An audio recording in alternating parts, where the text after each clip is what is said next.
Hi everyone, I'm Andre. Welcome to Bringing Brookfield Zoo to you. Have you ever played hide and seek? Well, it might be difficult to play with a tawny frogmouth. They are designed to blend in with their environment. This is called camouflage. Take a look as we investigate. Good afternoon, everybody, and welcome to another episode of Bringing the Zoo to you at Brookfield Zoo. My name is Scott, and I'm a ambassador animal care specialist here at Brookfield, and I'm joined by Francine, who is another animal care specialist. This is Beaker.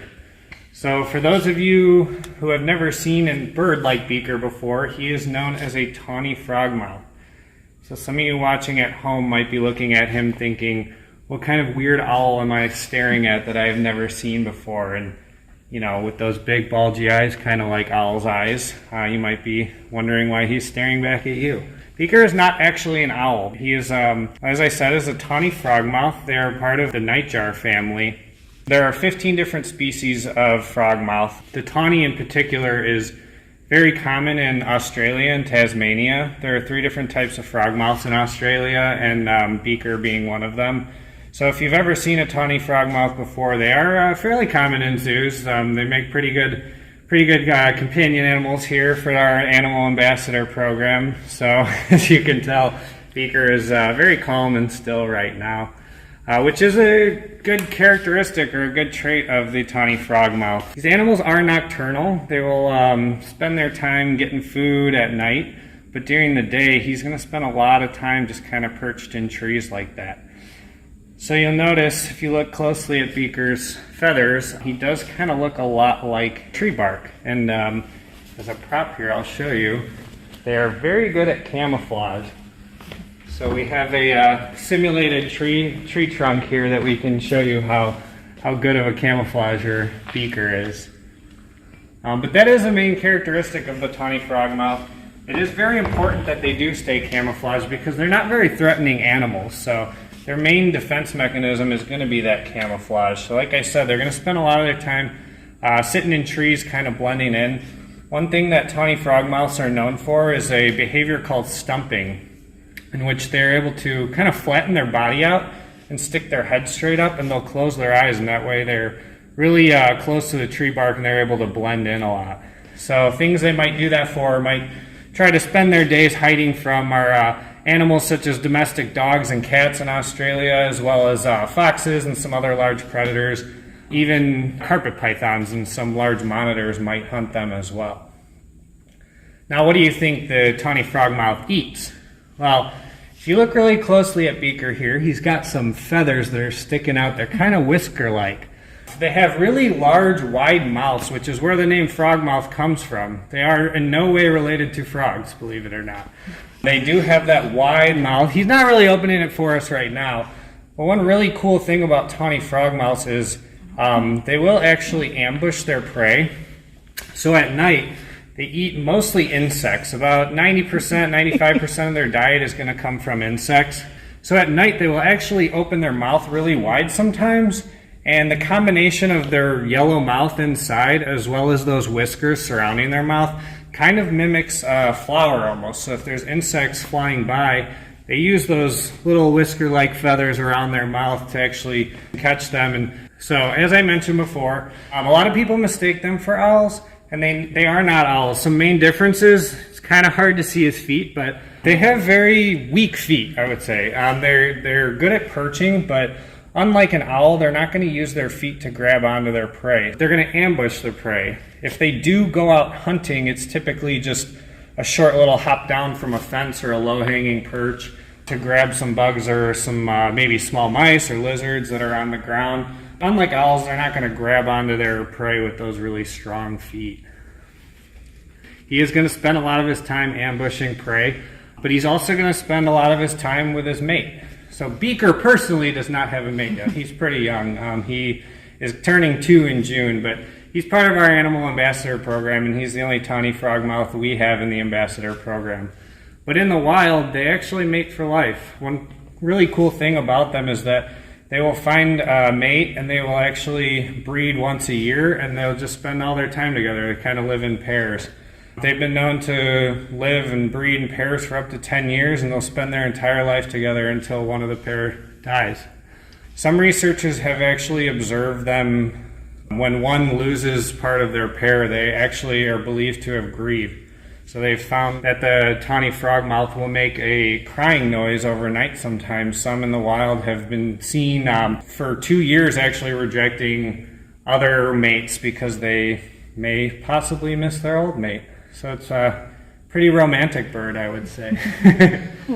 Tawny frogmouths, too, are kind of notorious for being messy nest makers. So they will make their nest with a lot of, I know, I'm sorry, I don't mean to offend you, Beaker, but it's kind of like a college dorm room. They will just find anything. They'll get like leaves and twigs and a bunch of stuff. So in the wild, you could kind of see them, and they mostly rely on the strength of the tree branches to collect their stuff. Speaking of these tree branches, though, they are very adaptable to the environment. As I mentioned earlier, they're kind of found all over Australia as well as Tasmania, and they do live in a lot of different types of forests. They prefer eucalyptus woodlands, which are pretty open. They don't like dense forests, but they will be found almost all over. They can even be found in urban areas. As long as there's trees, they might make a home. And they have a pretty small range, only about 100 acres or so. So they are close in proximity to humans, which unfortunately means that humans are their biggest threat. They are of least concern in the wild. Their numbers are pretty good. They're pretty populous, but they do have to worry about, vehicle accidents. Part of their hunting, they will actually swoop down sometimes and try to catch bugs. And oftentimes, if there's cars nearby, they might try to catch bugs in the headlights of a car. So they are victim to some accidents. And they are victim to pesticides as well. Pesticides can be dangerous for a lot of different predators in the wild because they do live close to humans. They're known to live very close to agricultural areas, so a lot of farmlands and farmers that use pesticides could end up harming them. But at the same time, these birds are very important for the environment, for those agricultural areas, because they eat a lot of pets. So in Australia, they're actually very important for keeping locust, grasshopper populations in check, as well as the Christmas beetle, which has a tendency to destroy eucalyptus trees. And humans use eucalyptus for a lot of different things, and a lot of animals depend on eucalyptus as well. So they do play a pretty important ecological role. So Beaker here, as I mentioned earlier, he is one of our ambassador animals. We got him about 2 years ago. He was hatched here at the zoo. I implore all of you at home, if you have a minute once you're done watching this video, go online and check out a picture of a hatched Tawny Frogmouth, because they're possibly the cutest thing in the world. They kind of look like a little Furby, and they're hilarious. He is full grown. He's not really going to get much bigger. I think he weighs about 730 grams, which is a little over 1.5 pounds, which is pretty standard for these birds. They will live about 15 years. In zoos, they have been known to live into their 20s, which would be a pretty long time. So we got a long life ahead of us with Beaker here, which is awesome because he's cool. So as you can tell, he's very calm in Francine's hand. He has some favorite keepers, Francine being one of them. He's very calm when he's out with us, but even when he's in his enclosure, he doesn't really move around much. Like I said, in the wild, they're going to spend most of their day and even most of their night when they're active kind of sitting and waiting for prey, but also during the day they're going to roost most of the day. So he does a lot of that here too. Can you remind us again what family he's part of? Because he's not an owl. He's not an owl. So it is a family called the nightjar family. There's a lot of different birds that fall under that species. Characteristics are mainly short legs, wide wingspan, and kind of short, wide beaks. All right, Scott, if you had a staring contest with Beaker, who would win? Oh, he'd destroy me. My eyes get dry really fast. I could try, but he looks at me a lot. Sometimes when I'm holding him, I'll just stare at him. I don't think he's really concerned at all. Are they social animals? Not really. I mean, they've been known to kind of live in small groups, but mostly, like I said, they're in their pairs. So they're going to spend most of their time with just one other bird. Mm-hmm. Is he soft? He is soft. He's actually, he's pretty friendly. Sometimes I give him some scratches. But he has a tendency to fluff up when he's inquisitive. If someone new comes in the room, or if he's interested in something, he'll actually get really puffy. So I mentioned their stumping earlier. They're kind of like, he kind of morphs almost. Like sometimes he's really fluffed up. He looks like a totally different animal, but then when he's stumping, he just looks like a piece of bark that fell off a tree. Thank you guys for joining us, tuning in, and meeting Beaker. And as always, you can go to czs.org to check us out. Do you think camouflage would help your hide-and-seek game? Let's see if Jenny can help us answer this question. Hello Plesu friends, my name is Jenny. Thanks for joining us for the Hamill Family Plesu video series, bringing the Plesu to you. Today, we will learn about an amazing animal superpower, camouflage. We'll investigate with some hide and seek of our own. Let's go. Most animals are experts at hiding. Animals hide so that other animals can't see them. Hiding can help animals to find food or to stay safe. One of the ways that animals hide is by disguising themselves to look like something else. But how do animals disguise themselves? Many animals use an amazing superpower called camouflage. Camouflage is how animals blend in with their surroundings. For many animals, the color of their fur, scales, shells, or skin helps them to blend in. Let's investigate. Let's play a little hide and seek and see if we can find the animals who are using camouflage to blend in. This animal loves to climb trees. Its fur is the same color as the tree trunk and branches. The color of this animal's fur helps it to blend in. Can you see it? Grass is green, and this little animal is green too. Its green exoskeleton helps it to blend in. Can you find it? It looks like there is nothing here but sticks and twigs. But if we look closely, we can see an insect that is camouflaged. This walking stick insect looks like a stick. Wow! Camouflage is an amazing animal superpower. Animals who use camouflage to blend in with their surroundings are truly amazing. I wonder if we can use camouflage too. I know, I'll ask my friend Tanya to try with me. But I haven't seen her. Let's go find her.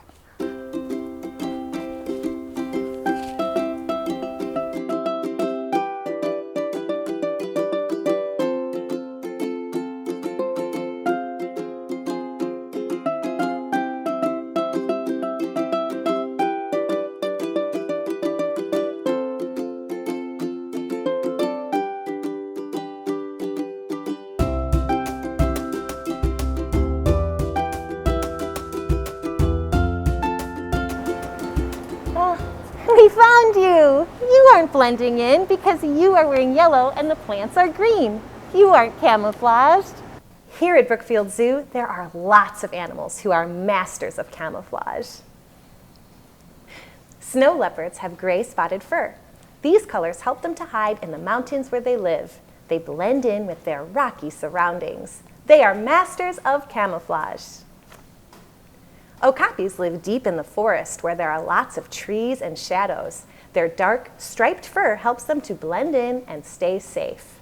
They are masters of camouflage.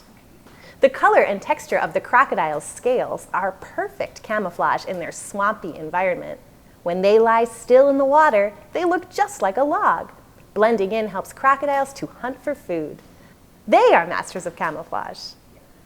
That was fun. Camouflage really is an incredible animal superpower.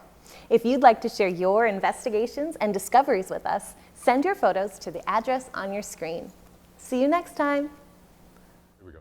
Thanks, Jenny. That was a lot of fun. As we've seen, camouflage is used by a lot of animals to hide. It's so effective that some people even use it. How about you? Do you think you're going to use camouflage to elevate your hide-and-seek game? We'll see you next time on Bringing Brookfield Zoo to You.